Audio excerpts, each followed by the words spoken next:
Halo, welcome back to my channel Best Trading School Indonesia. Rekan-rekan traders, followers Best Trading School dimanapun kalian berada, semoga sehat selalu dan lancar rezekinya, terutama rekan-rekan yang sudah membantu kita di sini untuk mengembangkan channel kita dengan cara like, subscribe, komen, dan juga share. Ya, langsung saja kita mulai mata kuliah kita. Hehehehe. Seperti yang bisa teman-teman lihat di sini, mungkin ada beberapa dari rekan-rekan yang pernah duduk di bangku mata kuliah jurusan ekonomi, ya.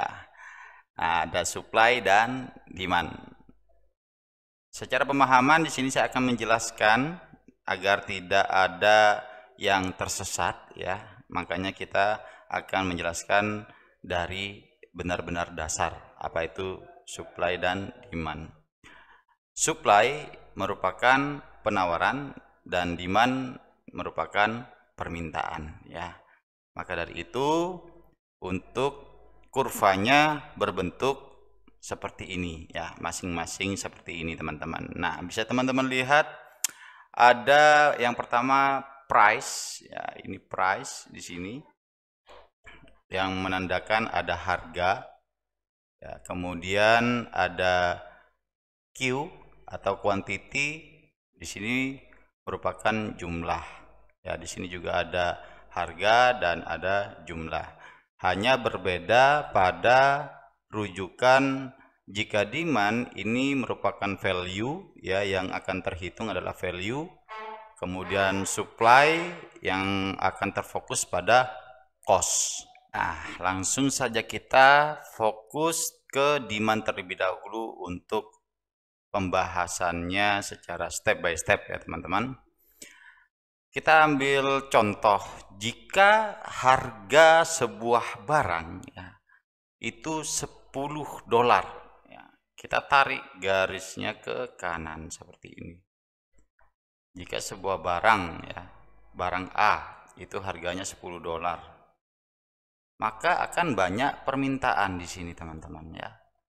Secara value-nya, kuantitinya itu lebih banyak.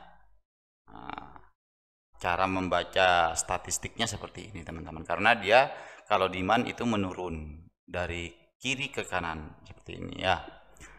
Kemudian jika harga sebuah barang A tadi itu harganya $50, nah di sini maka akan sedikit sekali peminat atau permintaannya. Oke. Jika 90, jika 90, maka akan bertambah sedikit untuk jumlah permintaan. Nah, maka dari itu demand berfokus mencari lebih banyak permintaan dengan harga yang murah. Begitu teman-teman. Makanya posisi demand selalu berada di bawah. Nah, berikutnya kita coba ilustrasikan melalui sebuah pergerakan chart di sini, ya, di sini. Nah, andai saja harga bergerak dari atas ke bawah, nah, kita ilustrasikan seperti ini, ya, dari atas ke bawah. Nah, oke. Nah, ini ilustrasi kita menggunakan chart. Jika harga sudah menemukan, ya, jika harga sudah menemukan di sini area demand, ya, area permintaan, barulah akan ada sebuah aksi, ya. Semakin banyak quantity dari value-nya teman-teman, maka harga akan membuat sebuah aksi atau reaksi mencari harga yang lebih tinggi di sini. Mengapa mencari harga yang lebih tinggi? Ya, karena pasalnya stok yang ada dari penjual sebelumnya itu sudah habis teman-teman, ya. Di sini ini sudah habis. maka akan mencari penjual atau reseller yang lain di atas. Nah, begitu.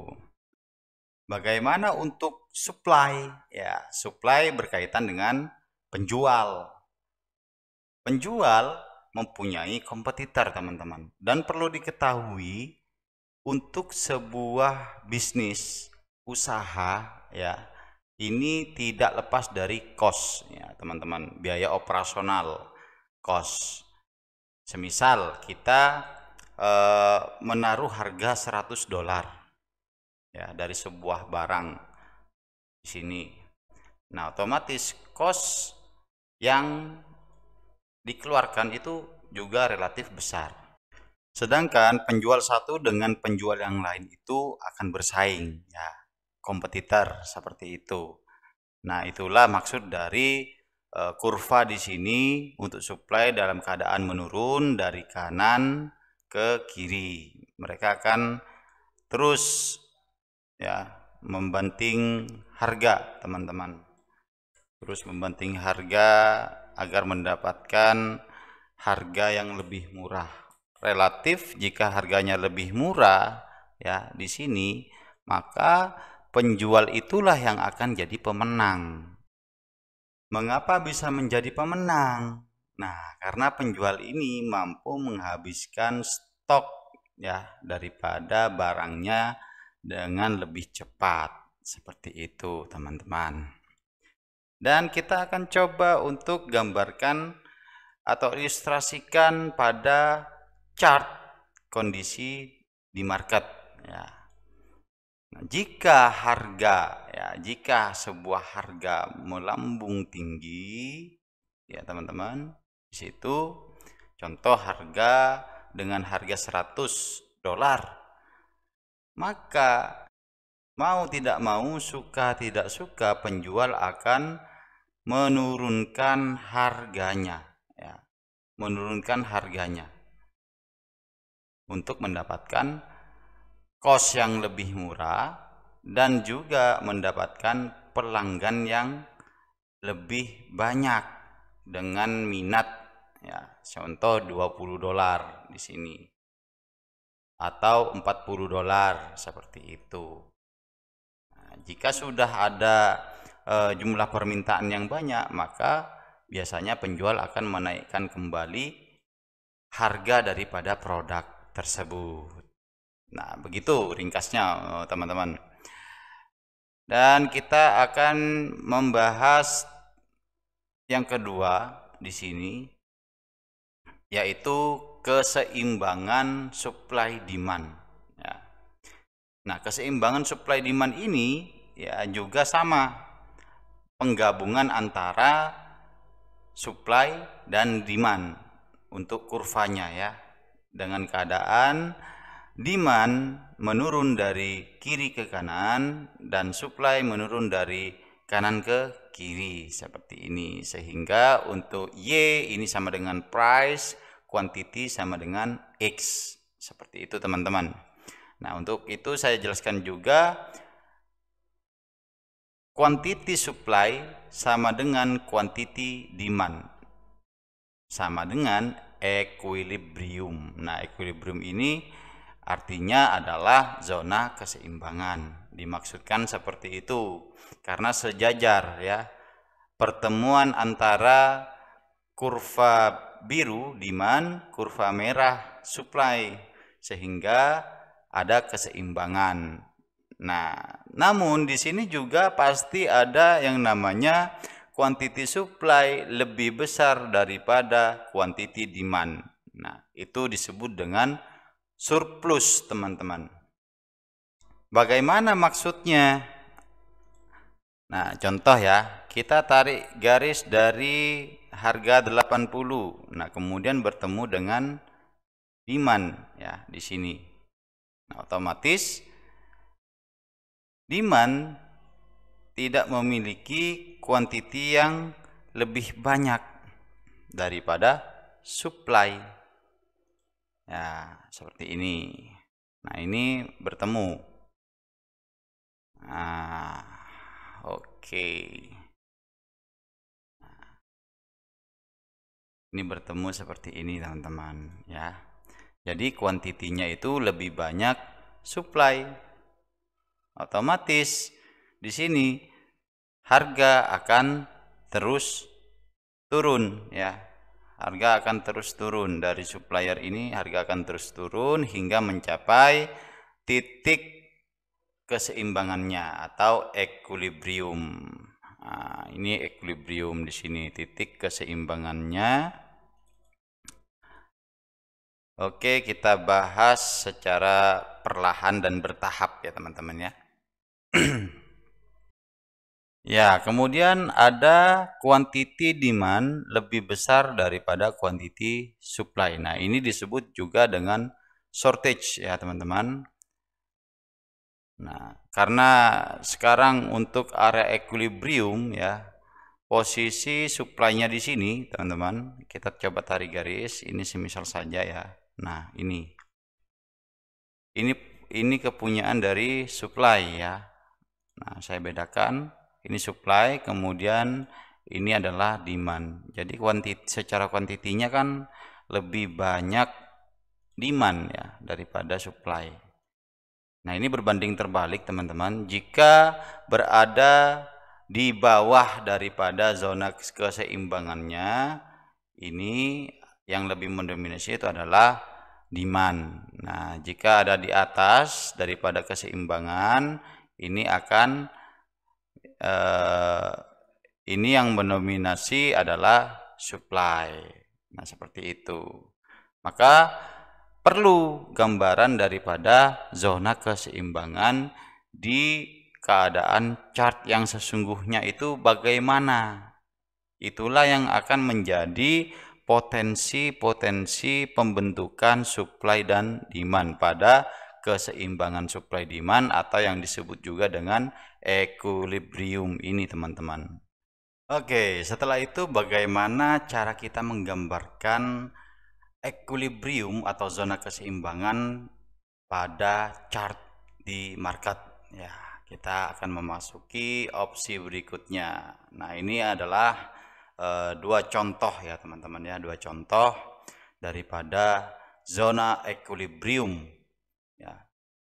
Ada rally, kemudian membuat base, dan ada reaksi drop ya, ada aksi drop seperti ini. Nah, ini dimaksudkan untuk menjadi zona keseimbangannya teman-teman. Bisa dilihat di sini ya, harga sedang menyeimbangkan ritmenya. Oke, harga sedang menyeimbangkan ritmenya, dan setiap perilaku daripada market itu sendiri itu adalah sebuah identitas. Contoh ya, penutupan atau rejection harga di atas ya, ini lebih banyak daripada rejection yang di bawah.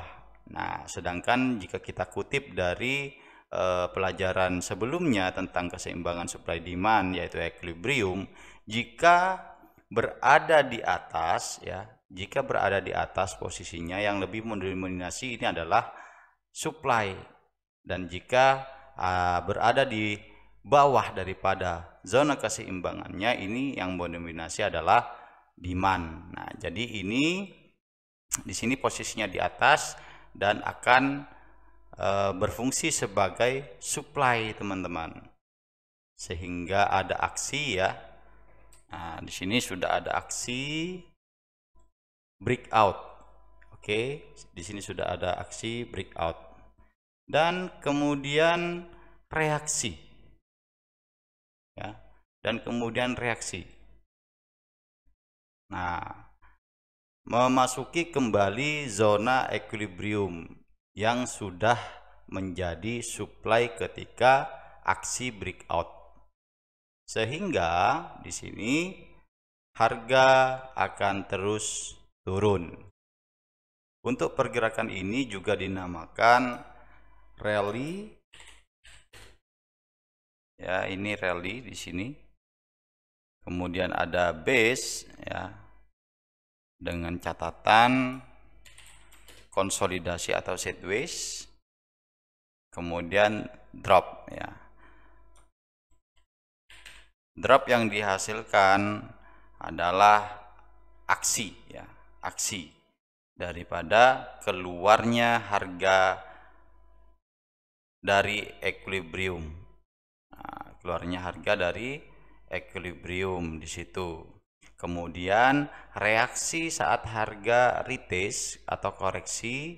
Nah, ini menyebabkan kelanjutan daripada penurunan harga saat pembentukan supply ini terjadi. Jadi teman-teman bisa menandai area ini sebagai supply seperti itu.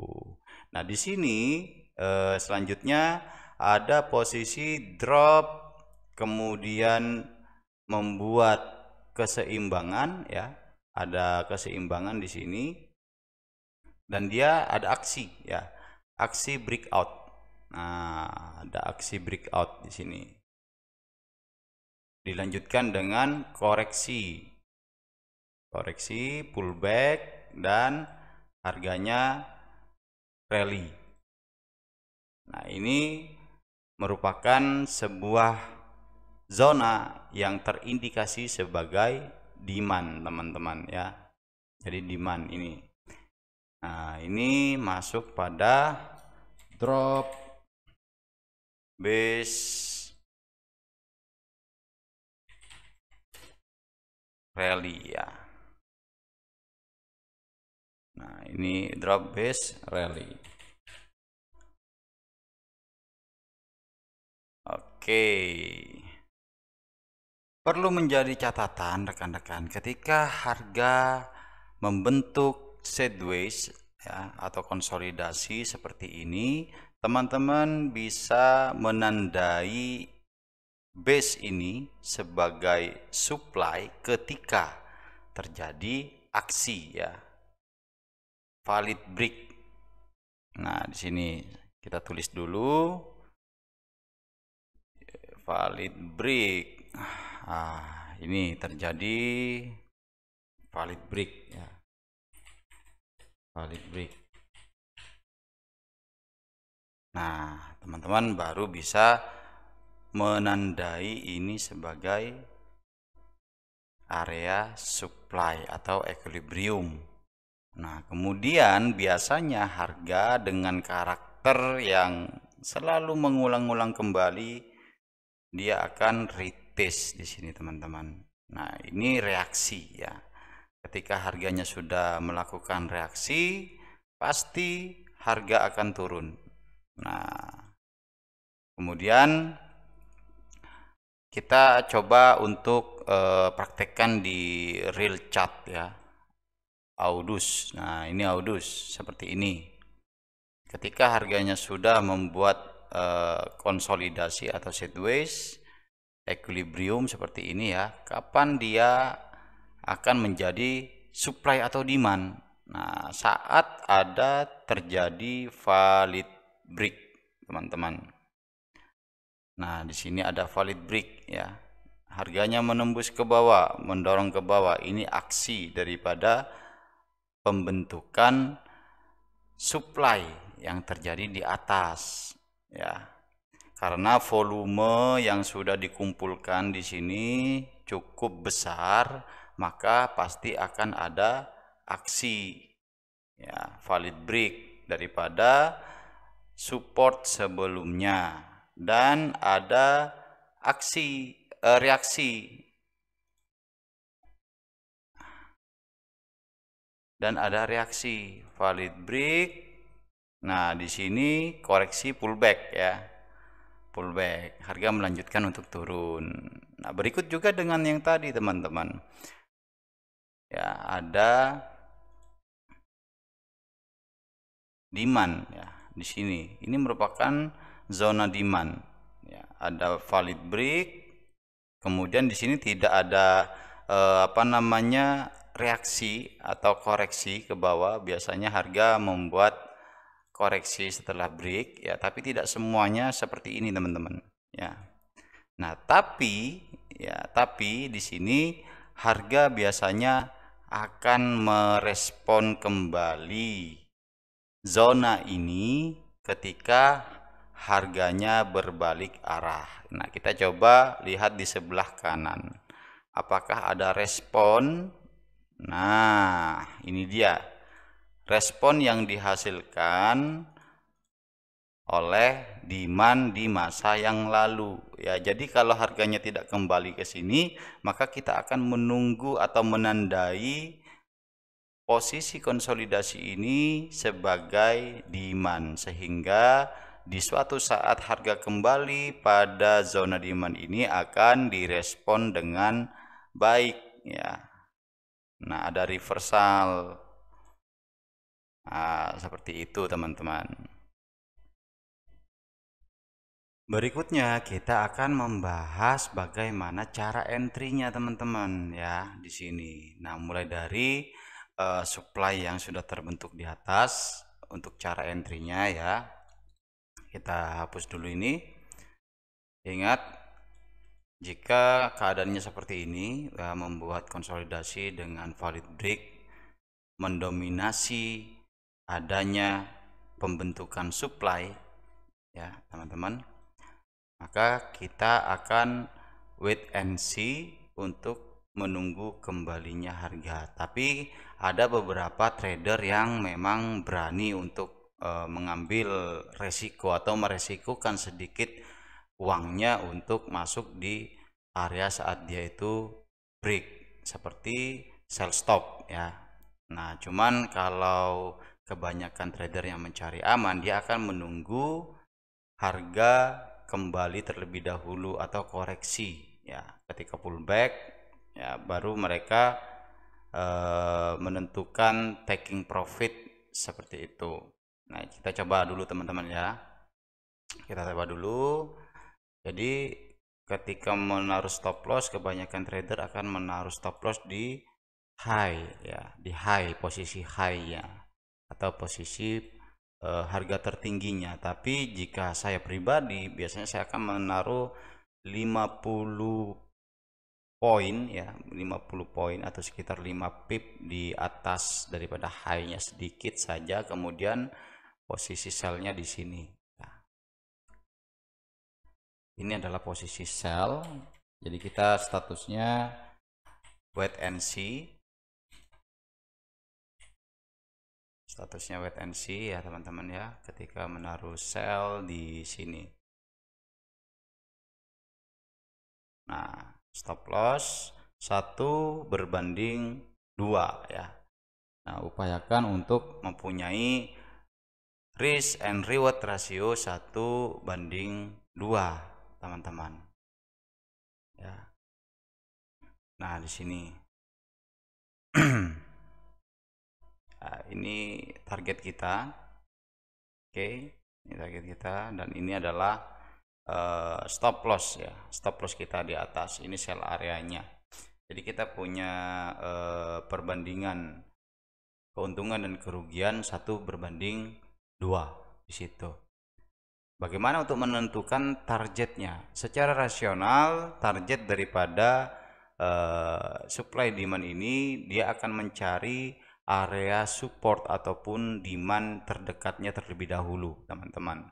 Nah, di sebelah kiri ya, di sebelah kiri di sini ini ada support dan resisten sebelumnya ya, support dan resisten sebelumnya. Jadi kita bisa mendapatkan keuntungan atau win rate dari terbentuknya supply demand ini. Dan yang kedua, ketika harga mulai menyentuh kembali ya, menyentuh kembali area sell kita masih boleh sell di sini teman-teman ya, karena respon pertama ini merupakan konfirmasi, dan ketika harga koreksi ke atas dia akan pullback ya, melanjutkan arah trennya seperti itu. Untuk kondisi demand ya, demand di sini karena dia tidak membentuk koreksi di sini ya, jadi kita tunggu di pergerakan selanjutnya teman-teman. Nah, saat harga berbalik seperti itu ya, menyentuh buy limit kita atau block ya, entry kita di sini, kita akan tetap menaruh kerugiannya di sini. Ya. Ini juga akan berbanding. Nah, oke. Jadi ini merupakan aktivitas trading yang sangat baik sekali ya teman-teman. Namun juga perlu diperhatikan untuk mendalami supply dan demand ini dengan metode pelatihan atau backtest ya teman-teman. Jadi harus selalu dilatih karena tidak selalu analisa kita itu bekerja dengan baik. Ya, ketika mendekati pra-news ya waktu-waktu tertentu di mana kadang juga analisa kita itu tidak berfungsi atau tidak bekerja. Nah, ini untuk area rally base drop base rally ya teman-teman ya. Nah, untuk step berikutnya adalah rally base rally, drop base drop ya, oke. Nah, kalau tadi itu merupakan pembalikan ya teman-teman ya, melakukan pembalikan. Nah, di sini biasanya ketika harga running atau rally ya bergerak ke atas, dia juga akan membuat space ya, membuat jeda di sini dengan membentuk supply atau demand. Nah, ya. Seperti ini, supply atau demand. Ketika harga sudah memberikan aksi ya, kemudian ada reaksi konfirmasi, dia naik, kemudian berikutnya lagi harga membuat konsolidasi lagi. Nah, ini kita bisa mapping lagi teman-teman, seperti ini ya. Kita bisa mapping lagi ya, seperti ini. Nah, ini kita bisa memperhatikan saat dia keluar valid break ya, and then harga koreksi. Nah, di sini kita bisa ambil buy lagi ya. Pastinya ketika harga bergerak dan merespon daripada demand, dia akan menghampiri resisten ataupun supply-nya di sini teman-teman. Berikutnya kita langsung saja pergi ke real chart teman-teman untuk mengaplikasikan rally base rally, drop base drop ya sebagai supply demand. Nah, kita akan coba cari di Euro USD ya untuk pembalikan dan juga penerusan. Nah, kita lebih fokus ke penerusan ya karena tadi rally base rally. Nah, posisi seperti ini ya, harga drop kemudian ada konsolidasi. Di time frame yang lebih kecil lagi dia akan lebih jelas ritme chartnya bahwa dia terkonsolidasi ya. Nah, kita coba ke chart yang lebih kecil lagi di time frame-nya. Nah, ini seperti ini teman-teman bentuknya ya. Nah, ini konsolidasi yang sudah terbentuk dan kita bisa mapping di sini teman-teman. Kita bisa mapping di sini ini sebagai demand. Nah, ketika harga sudah masuk pada area konsolidasi ini, kita bisa buy ya di situ. Dan untuk penerusan ya, rally base rally. Nah, kita bisa lihat di time frame 30 ya, ini juga ada teman-teman. Ya, teman-teman bisa menandainya. Ditandai seperti ini, kemudian ini juga karena ini yang lebih jelas untuk konsolidasinya, maka kita juga bisa tandai area tersebut sebagai zona demand ya, rally base rally ya, rally base rally. Nah, hanya saja di sini harga tidak masuk ya, harga koreksi saja sebentar kemudian dia lanjut lagi. Nah, kita lihat apakah di sebelah kanan ya, di sana itu merupakan respon daripada demand yang sudah terjadi sebelumnya. Nah, ini dia merespon ya teman-teman, persis seperti yang kita bahas barusan. Harga di sini merespon demand. Nah, ketika harga merespon demand, kita perlu mencari resisten ataupun supply terdekatnya, teman-teman. Nah, kita akan mencari resisten dan supply terdekat. Di sini merupakan resisten ya, dan ini juga merupakan supply zone ya. Supply zone di sini, teman-teman. Nah, alhasil ketika kita sudah menemukan supply zone di sini, kita bisa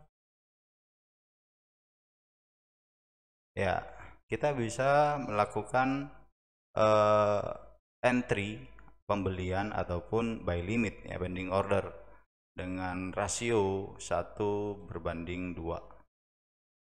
Nah, ini teman-teman ya, stop lossnya di bawah, dan akhirnya kita masuk di sini karena ada supply. Kita sudah profit ya di sini, teman-teman, 1:3 malah ya, ini 1:3. Dan kita akan melihat pergerakan dengan catatan wait and see tentunya di sini, apakah dia akan merespon kembali atau malah harga cenderung breakout ya dari demand yang sudah direspon tadi. Nah, kita masih punya satu demand lagi di bawah sini, teman-teman, yang kemungkinan besar akan juga direspon. Nah, seperti itu untuk pengaplikasian dari supply dan demand berdasarkan rally, base rally, drop base drop, drop base rally, dan yang lain-lain ya, teman-teman, seperti itu. Baik, itulah penjelasan supply demand ringkas ya, secara pemahaman yang mendasar. Untuk pemahaman supply demand yang lebih expert lagi, teman-teman bisa tunggu di video selanjutnya. Dan jangan lupa dukung terus channel kami di Best Trading School Indonesia agar teman-teman bisa mendapatkan update-update video tentang edukasi trading yang lebih interaktif lagi dengan cara like, subscribe, comment, and share. Oke, thank you rekan-rekan semua. See you and bye-bye.